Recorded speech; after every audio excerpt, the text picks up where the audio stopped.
I don't have a whole lot of memories of my young life. I do remember standing outside the trailer and hearing things crash against the wall and people yelling, people just acting very erratic, having conversations with paintings hanging on the wall. There was a time that I walked out and saw people having sex in the driveway. It was very, very insane. Chaos was normal for Stephanie Wedel.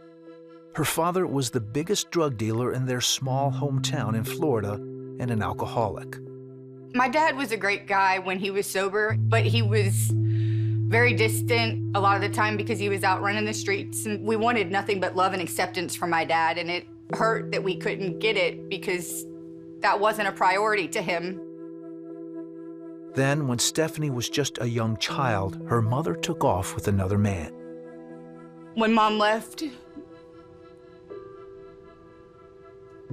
I felt abandoned, and I needed my mom. I needed, you know, her love and compassion, and we didn't have that.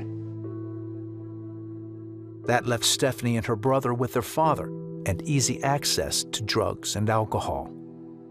Smoking weed when I was 11, drinking by 13. By the time I was 14, I was selling drugs.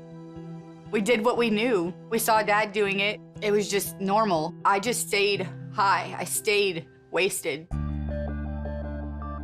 At 15, Stephanie dropped out of school and moved in with her 24-year-old boyfriend. That was probably one of the stupidest things I've ever done. He used me for sex, and he would cheat on me on a regular basis. He told me to deal with it. Eventually, she found another man, and then another, a pattern she would follow for years, looking, hoping to find someone who would love her. I think I was looking for love and acceptance, looking to fill the hole in my life that was left vacant by my father not being there. I hated that I let men use me for sex. I hated that I would jump from relationship to relationship. I hated pretty much everything about myself for a lot of years. Then at 23, looking at a future where she'd be in jail, strung out, or dead, Stephanie took a friend's advice and joined the Army. There, she earned her GED and worked as a mechanic. She also quit using drugs. Her drinking and promiscuity, however, escalated. I ended up being stationed in Baumholder, Germany, where bars don't close. And I drank more than I ever drank before. I would stay in bars all hours of the night. I would wake up with different guys. I would continue insanity, just looked a little bit different. After serving 4 years, Stephanie left the Army with an honorable discharge. Returning to her hometown, she picked up where she left off, using drugs and men to fill the emptiness in her heart.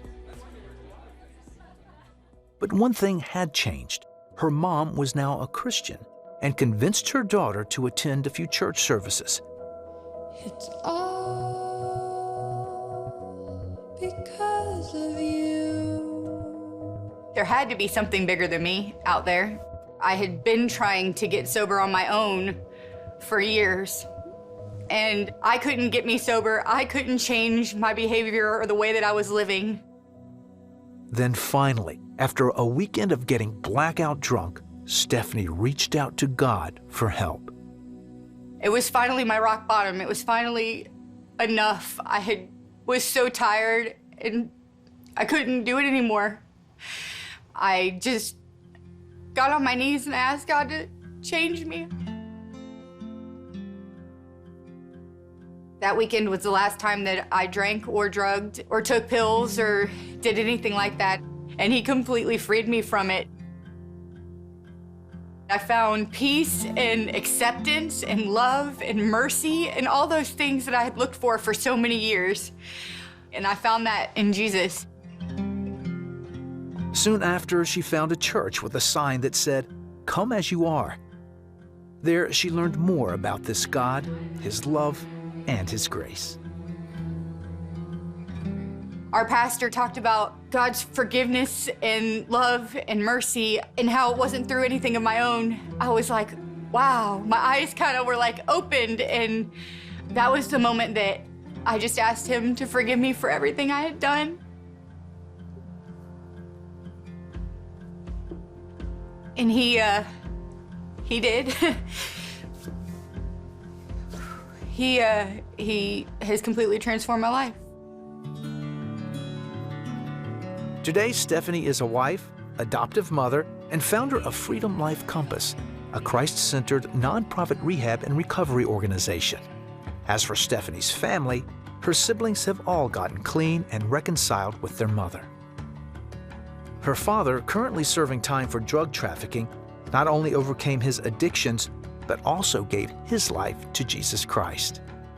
Nothing is too broken for God. Nothing.